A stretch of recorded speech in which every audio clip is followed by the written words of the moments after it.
Independence Day 2025 will go down as one of the worst flooding disasters in American history. People traveling from around Texas and the region to vacation and celebrate America's independence on the Guadalupe River would wake up to tragedy. More than 100 people would lose their life and many more remain missing. In this video, we'll talk about what happened and the circumstances that caused this flood. Along with factors that make this river so dangerous, was cloud seeding a factor in this flood? And rescue and recovery, it seems so slow. Plus key takeaways and ideas on how we make sure a disaster like this does not happen again. Hi everyone, for those of you that don't know me, my name is Brad Sauter. I'm a TV meteorologist in San Antonio, Texas, covering just about all of South Texas, including the Hill Country, Kerrville, Kerr County, the Guadalupe River.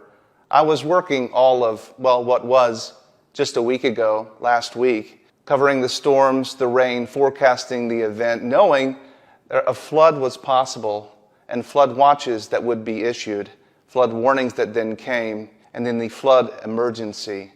So what happened? Why were people caught off guard? Well, first of all, this was a huge flood. Obviously, you've seen the video, the pictures, the scary scenes. 5 to 12 inches of rain fell in the headwaters of the Guadalupe River, right where it's most critical, most crucial for flooding. It was a record flood, one that now we know surpassed the 1932 record flood event. People call it a 1 in 100 year flood. What does that mean? Well, it basically means you have a 1% chance in any given year to have a flood of that magnitude. July 3rd into July 4th, people came from all over the region. They weren't thinking about floods. They weren't thinking about anything but getting away from their job, the noise, the bills, turning their phone off, unplug. Why do you go camping? Why do you leave the city? You're wanting something different. You're wanting something that's less noisy. So they went out to the river and they may have turned their phone off, or even if they were able to get warnings, they wouldn't have received them because cell phone service is terrible there. This flood happened at the perfect time for a perfect disaster. It came on a night where more people were on the river than they would have ever been on any other night in the calendar year. It's very different in the Hill Country. You have something called the Balcones Escarpment. It's limestone. There's very shallow soil, if any soil at all. And when it rains, very little water is able to soak in and drip down. It's basically like a giant parking lot. If you've ever spilled water, dumped out a bucket of soapy shampoo water from washing your car in your driveway, it quickly runs away. So imagine that in a giant rainstorm where it rains a foot. The rivers are going to swell. There's only one way out of there for all of the water to go. If it doesn't drip down into the ground, it goes into the Guadalupe River. Another reason why the river is so dangerous is something called Lowhead dams. These are old dams to pond up the river to make a recreation destination, maybe where a camp is. Water may trickle over top of the dam or have a couple pipes that it runs through, but typically it doesn't go over, not until a flood. And you've seen those large waves, those large what are called hydraulic jumps. In a video like this, one of those locations in Kerrville, you can see the water pouring over top of this dam and there's no way out. Look at all the debris that's in there being churned. The strongest swimmers in the world caught in that cannot get out. There are many of these locations all up and down the Guadalupe River. With this event, the rescue and recovery seems so slow. So many missing, the numbers barely ticking up. The wanting to reunite people with their loved ones, even regardless of the outcome. And I think so many people know now hope is fading for the outcome that they want. There are hundreds of certified rescue crews up and down the Guadalupe River with all of the latest and greatest equipment and technologies, searching for what remains. It's not easy. With so many missing, you have to ask yourself, why aren't they finding these people? Well, you have to remember the river hasn't flooded like this in almost 100 years. Lots of trees broke, lots of debris. It's piled up on top of a car. Look at this image of this vehicle. There's a roadway on top of this vehicle. So in order to get into this car to make sure somebody's not in there, you have to first remove that very heavy construction genie, weighs many tons. You then have to remove the broken trees. Then you have to remove the asphalt and the cement from a parking lot or a roadway. And then all of the gravel and sand, thousands of pounds of that washing all the way into the car, all the way up to the ceiling.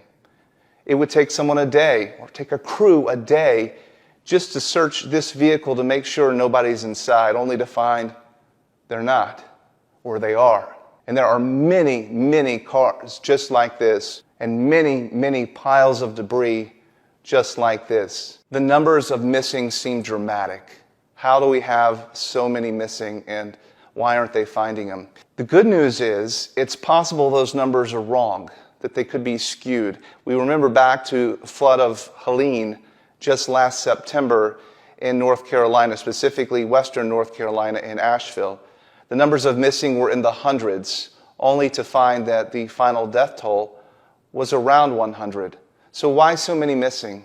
Well, this flood is similar to that area because it was a vacation area that was hit so hard. Lake Lure, Chimney Rock, Bat Cave, North Carolina, mostly tourist destinations. And a lot of the people that came to the Guadalupe for Independence Day were tourists, were campers, were those trying to get away. Families that had loved ones that went to Texas, to the Guadalupe, or to nearby, couldn't get a hold of their loved one the next day or the couple days afterwards. They may have lost their phone, cell phone signal is bad, and it's a disaster. It might be very difficult to get a hold of people in that certain circumstance, so they reported them missing. Well, they happened to show back home, but with all life coming back into play, they didn't call to report them found, that they actually were not missing. So some of those could be the people. The overprotective grandmother that knew the family was going on a Texas vacation. Maybe she's not in touch with them very often. Maybe they went to Dallas, nowhere near the flood. She hasn't heard from them. She reports them missing, only to not even remember she reported them missing. You could see how that could happen. And so those are numbers that won't go known until long after, and we realize these people aren't missing at all. The hope would be that a lot of those are that way. There's actually a company in a community I used to live in, or a town I used to live in Colorado, named Grand Junction, Colorado. In fact, here's an image of a weird-looking boat that they make. They call it the Creature Craft. But that is designed to be able to go into these hydraulic jumps and to pull people out. It can roll, it can flip, it can bounce, you can put a motor on it, and still it's the only boat I've ever seen that can rescue people. So there is technology for this, but not everybody has a custom boat that looks like this. And of course, in the middle of the night, they're not getting into boats. People are looking for many other explanations to this. Why did this river rise so fast? Maybe there was something else at play. A lot of folks are learning about cloud seeding. It's real. Cloud seeding is something that happens, but not like this. Let me explain. Cloud seeding company will fly drones or aircraft, helicopters, or even place devices on top of high mountains and spray silver iodide, fine particles of silver iodide, into a cloud that is already there. The idea is that the moisture in the cloud will cling to these silver iodide particles and make condensation nuclei, as it's called, raindrops or snowflakes or ice crystals, a way to take the moisture that's there to get it to cling to something and to fall, to enhance precipitation. Now, there are cloud seeding companies in the state of Texas, but they were not operating on July 4th. In fact, they report it was many days back in June, early June, that they were operating last. And silver iodide from this does not stick around in the cloud that long. Hours, maybe at most a day, but certainly not days or weeks to influence the flooding disaster in this. Plus, you have to remember as well, this was a holiday weekend. People are on holiday. They're not actively cloud seeding. They're already off themselves. So various reasons why cloud seeding was not a factor. And it wouldn't even be known if it was. There's plenty of research that suggests that we don't even really know how effective cloud seeding is. We know it's some effective, but to the extent of just how much, That's hard to know because how much rain would fall if you didn't put silver iodide in the cloud? How much snow would fall if you hadn't seeded that cloud? That's hard to know. It makes sense scientifically that that would happen, but it's certainly unknown whether or not it actually works as well as people would like. So where do we go from here? How do we fix this to make sure it doesn't happen again? We now know how dangerous these rivers are. For a lot of you, you're realizing why this area is called Flash Flood Alley. There's nowhere else like it in the United States. You might find streams and rivers like this in Utah or Arizona, maybe up into South Dakota in the Badlands. But the access to moisture, the Gulf of Mexico, is much closer to this region, so it's much more susceptible to these high precipitation events. Lots of research being done on super high precipitation events out of Norman, Oklahoma, the National Weather Service, the National Severe Storms Laboratory there, doing a lot of research and finding out how can we better forecast events like this. So that's one element. Of course, obviously, having a better forecast and knowing exactly where the events are going to be. But I would argue this event was pretty well forecast, but didn't get to people's hands, into their minds to know that this is a real risk. So the forecast can be great, but if people don't know the forecast, it's no good at all. So if we don't get the forecast, maybe they can at least get the warning. In that area, we talked about earlier that phones don't work and that campers, rightfully so, disconnect. They unplug from reality to have peace and quiet. I get that. Some have discussed an early warning system, a flood warning siren on the river. It could have saved lives, and in my opinion, I think it very well could. It has been proposed before. It was voted down. Anytime spending public money can be very difficult. After an event such as this would be the time to do it because folks are wanting to change that.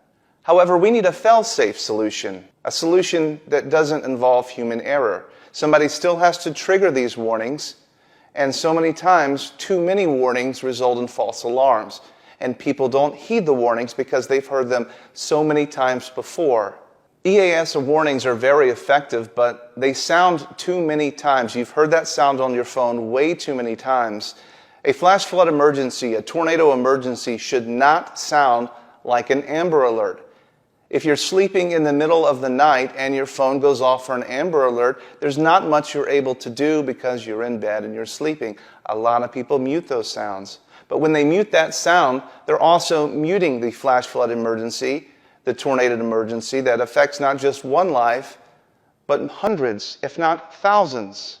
And that's why we have to be careful about desensitizing people to warning sirens on a river. They can't sound too many times. We can't allow people to become desensitized to them. If it rains a little bit, we can't sound the alarm. You would have to sound it when real lives are at risk. It goes off too many times, people will ignore it. Potentially another way to slow down the river to allow it not to flood to this extent, this fast, now it will still flood, is to divert some of the waters into fields and areas that slow down the flow of water so it doesn't all come down the river the same time. Purposefully flooding fields, agricultural lands where people are not in order to slow down the flood. The water will still have an opportunity to go downstream, but it won't go down all at the same time, so the river rises slower, giving people an opportunity to evacuate. People are looking for solutions to the disaster. But there will be another disaster coming that we're not ready for, and we'll also have a plan for that. But this disaster of this river, something like it will happen again. At least the water will rise up to this level once again. We have to make sure we're ready and that time doesn't allow us to forget.